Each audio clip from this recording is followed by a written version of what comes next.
तो मेरे प्यारे बच्चों, आज मैं आपके समक्ष हाई स्कूल की मैथ लेकर के अर्थात कक्षा 10 की गणित लेकर के उपस्थित हुआ हूँ, जिसमें हम अध्याय 2 बहुपद से स्टार्टिंग कर रहे हैं। बहुपद यानी पोलिनोमियल्स। तो आइए जानते हैं बहुपदों के बारे में कि बहुपद क्या होते हैं। तो देखिए, पहली हेडिंग आप लोग डाल लेना। ये हमने एग्जाम्पल लिखा है, इसका अभी बताएंगे, जिससे बहुपद हेडिंग डाल लेना। पोलिनोमियल्स। पोलिनोमियल्स क्या होते हैं? एक या एक से अधिक अचरों। अचर का मतलब क्या होता है? जैसे संख्याएं हैं, जैसे कोई संख्या है 2 4 6, ये संख्याएं क्या है? ये अचर है। वह चर क्या होते हैं? ये अक्षर होते हैं, एक्स वाई जेड। तो इस प्रकार से हो सकता है यहाँ न दिख रहा हो। तो जैसे अचर क्या होते हैं? जैसे ये 2 4 6 संख्याएं अचर है, और ये जो अक्षर है एक्स वाई जेड, ये क्या है? ये चर है।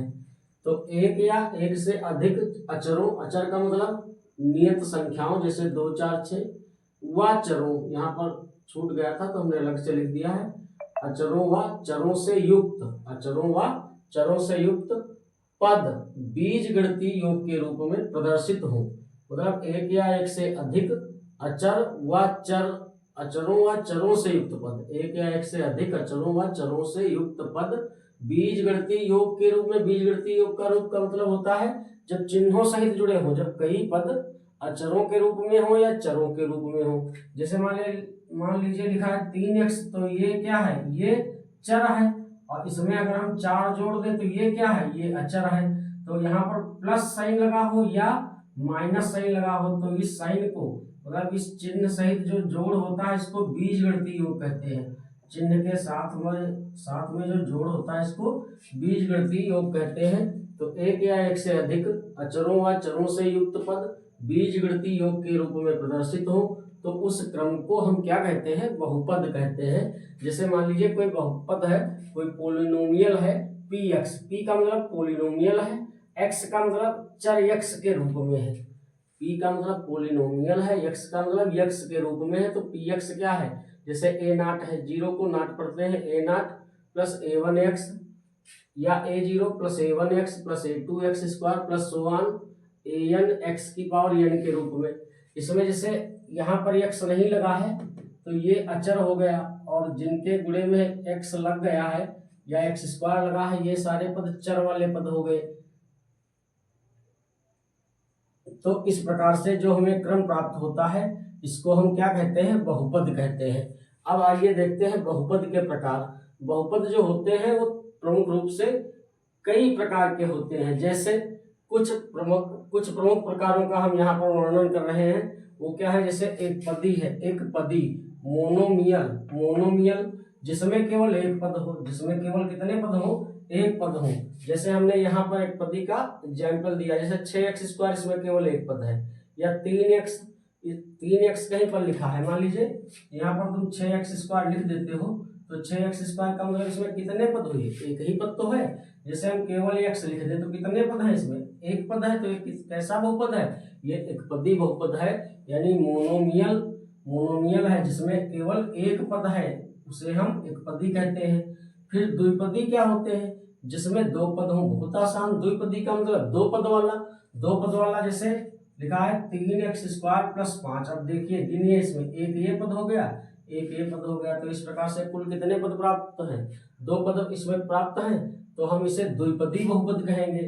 इसके बाद त्रिपदी बहुपद, जिसमें 3 पद हों। जैसे लिखा है कहीं पर 3x square plus 5x plus 6, तो इसमें गिने कितने पद हैं? 1 2 3। तो ये कौन सा बहुपद हुआ? ये त्रिपदी बहुपद हुआ। एग्जाम्पल में भी हमने बताया है, एक पदी जैसे क्या है? जैसे 6x स्क्वायर है, एक पद है तो एक पदी है। 3x एक पद है, 2 अलग है। द्विपदी में 2 पद एक साथ संयुक्त होंगे, जैसे 2x प्लस 3। इसमें गिनिए 1 2 पद है तो ये द्विपदी बहुपद है। इसमें गिनिए 1 2, तो ये कितने पदी है? द्विपदी बहुपद है। इसमें y की पावर 8 माइनस 5, इसमें 2 पद है तो ये द्विपदी बहुपद है। त्रिपदी में 3 पद होंगे, 1 2 3 1 2 3 1 2 3, इस प्रकार से।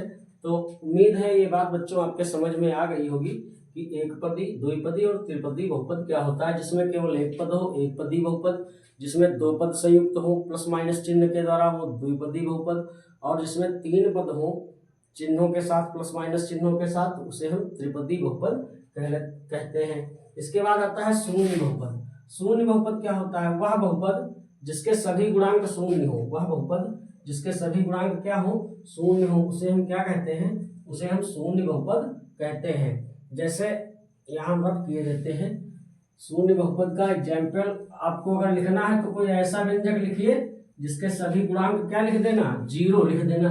आइए देखते हैं कितना आसान है इसको लिखना। मान लीजिए हम कहीं पर हमसे कोई कह दे कि शून्य बहुपद लिखिए, तो लिखिए एक्स स्क्वायर, कोई भी संख्या लिखिए, इसके गुणे में 0 लगा दीजिए। प्लस मान लीजिए लिखा एक्स, इसके गुणे में क्या लगा दीजिए? 0 प्लस 0। वह बहुपद जिसके सभी गुणांक क्या हो? शून्य हो, इसे हम क्या कहते हैं? शून्य बहुपद कहते हैं। फिर जैसे घातों के रूप में आपसे पूछ सकता है, जैसे मान लीजिए कहीं पर लिखा है x की घात 1 प्लस 5। इसमें देखिए x की घात 1 तो लिखा नहीं होगा, x लिखा होगा। जिस पर कोई नहीं पावर होती है उसकी घात 1 मानते हैं, तो इसे हम कहेंगे एक घातीय बहुपद। ये कैसा बहुपद है? एक घातीय और द्विपदी बहुपद है। इसमें कितने पद हैं? 2 पद हैं। केवल x लिखा हो तो ये एक घातीय है और एक पदी है। केवल x लिखा है, केवल y लिखा है, केवल z लिखा है, तो ये क्या है? इन पर एक एक घात है और सिंगल सिंगल है, तो इसको हम एक घाती भी कह सकते हैं और एक पदी भी कह सकते हैं। तो यह एक घाती एक पदी बहुपद हुआ। जैसे ये वाला है, इसमें x की घात कोई नहीं है तो 1 मानोगे प्लस 5, तो इसमें घात अधिकतम चर की 1 है और पद कितने हैं? 2। तो ये क्या हुआ? ये हुआ एक घातीय। घात 1 है तो एक घातीय x की। चर की घात देखेंगे, अचर की घात नहीं देखी जाएगी, चर की। तो x की घात क्या हुआ? अधिकतम x की घात कितनी है? इसमें 1 है, तो ये एक घातीय और क्या है? द्विपदी। एक घातीय द्विपदी बहुपद है। ये कैसा है? एक घातीय द्विपदी बहुपद है। अब जैसे लिखा है कहीं पर x की घात 3 प्लस 5x, तो इसको क्या लिखोगे? ये देखिए द्विपदी है लेकिन घात कितनी है? 3 है, तो इसे हम लिखेंगे त्रिघाती। क्या लिखेंगे? त्रिघातीय द्विपदीय। त्रिघातीय द्विपदीय बहुपद। त्रिघातीय द्विपदीय बहुपद। उम्मीद है ये बात आपके समझ में आ गई होगी कि बहुपद क्या होते हैं, ये कितने प्रकार के होते हैं। तो एक पदी, द्विपदी, त्रिपदी, 4 पदी, 5 पदी, जितने पद हो उतने पदी बहुपद होता है। और जितनी अधिकतम घात हो वह घात ली जाएगी बहुपद की। कहीं पर लिखा है देखिए x square plus 5x cube plus 6x की पावर 7 प्लस 8। इसमें x की अधिकतम घात क्या है? तो x की अधिकतम घात 7 है, तो ये 7 घातीय बहुपद है। और इसमें 4 पद है तो ये चतुर्थ पदीय बहुपद है। या 4 पदीय बहुपद है और x की अधिकतम घात 7 है, तो यह 7 घातीय चतुर्थ पदीय बहुपद है। यह क्या है? 7 घातीय चतुर्थ पदीय बहुपद है।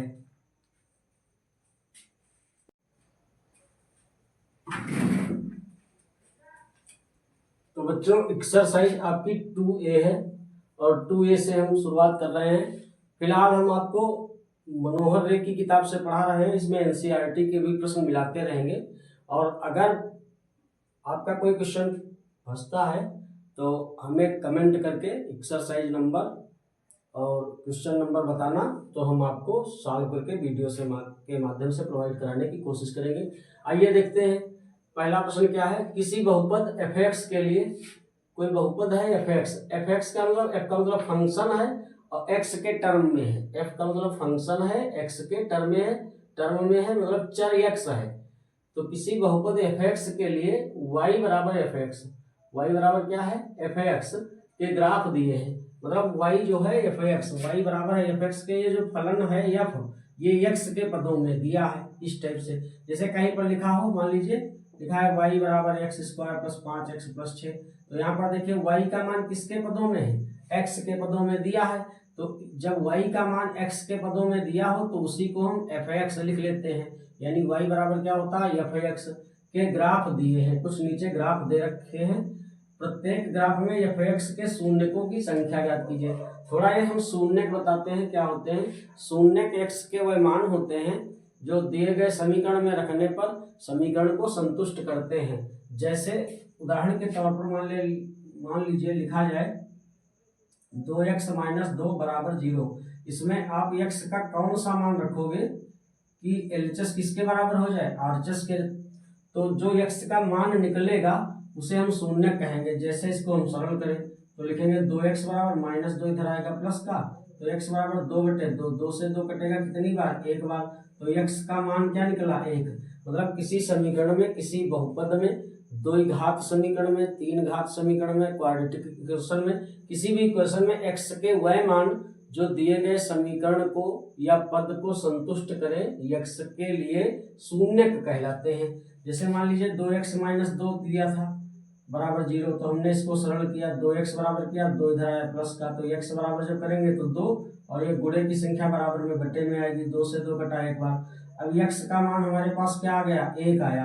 अब x का मान अगर हम इस व्यंजक में रख दें तो इसका LHS किसके बराबर हो जाएगा, RHS के। तो हम कहेंगे कि x बराबर 1 जो है वह समीकरण को संतुष्ट करता है, अतः x बराबर 1 इस पद का या इस बहुपद का एक शून्य है। देखिए कैसे, 2 और x के जगह पर क्या रखोगे, 1 -2 बराबर कितना प्राप्त होगा, 2 कम 2 -2 प्लस 2 -2 कटेगा तो 0 बराबर क्या हो जाएगा, 0 हो जाएगा। तो इस प्रकार से x के वह मान जो दिए गए समीकरण को संतुष्ट करे शून्य कहलाते हैं।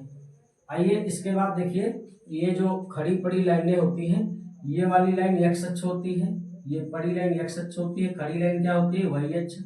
ये x अक्ष है, ये y अक्ष है।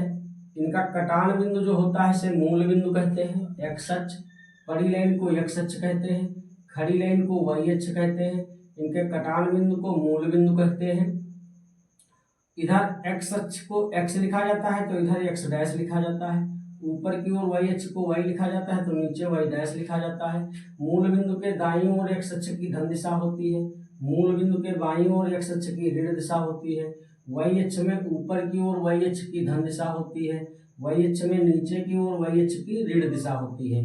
तो ये बात आप लोगों के समझ में आ गई होगी। अब देखिए यहाँ पर तो प्रश्न कह रहा है किसी बहुपद fx के लिए y बराबर fx के ग्राफ दिए हैं, प्रत्येक ग्राफ में fx के शून्यकों की संख्या ज्ञात कीजिए। मतलब जो बहुपद है वो x के पदों में दिया है। जैसे ये ग्राफ हम देखते हैं तो इसमें ये क्या है, ये x अक्ष है, ये क्या है, y अक्ष है, और ये ग्राफ दिया है ये वाला।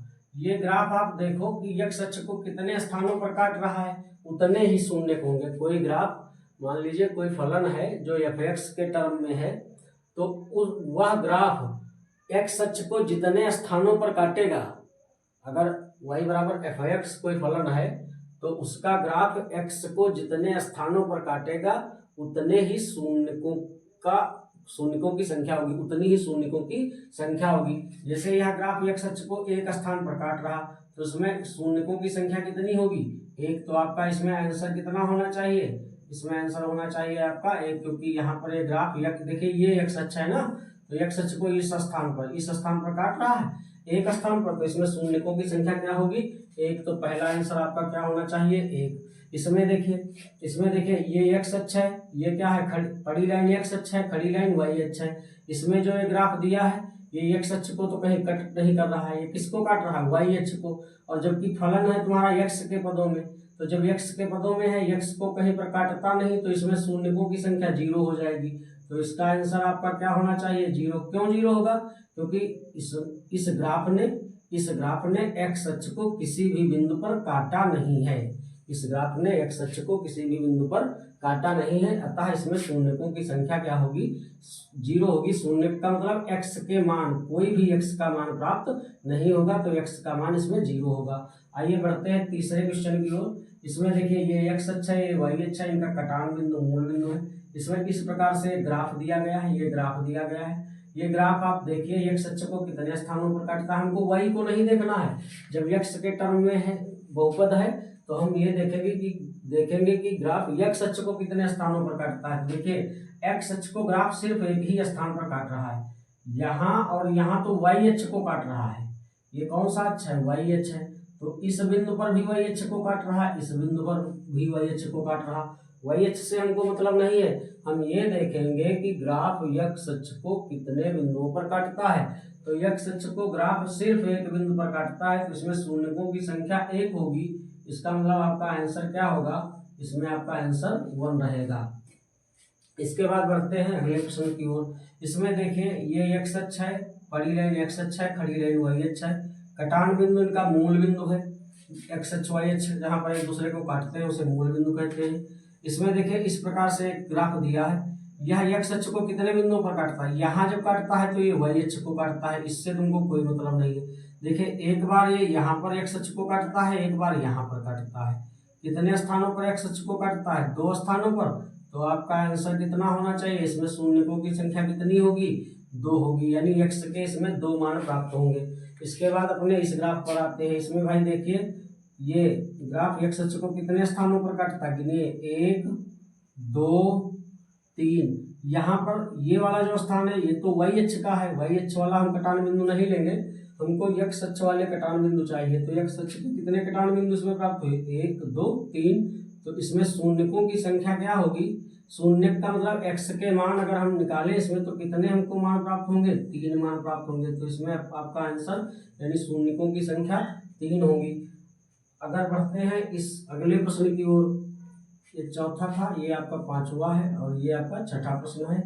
तो छठे प्रश्न की ओर जब हम बढ़ते हैं तो यहाँ पर देखिए ये ग्राफ कुछ इस प्रकार से बना है। तो ये एक्स अक्ष को एक ये इस बिंदु पर और एक इस बिंदु पर, 2 बिंदुओं पर काट रहा है। यहाँ तो वाई को काट रहा, वाई वाला मान हम नहीं गणना में लेंगे। तो एक्स अक्ष को कितने बिंदुओं पर काट रहा, 2 बिंदुओं पर। तो इसमें आपका आंसर क्या होना चाहिए, इसमें आपका आंसर 2 होना चाहिए। आइए इसके बाद इसको रख करके कुछ और क्वेश्चन आपको बताते हैं।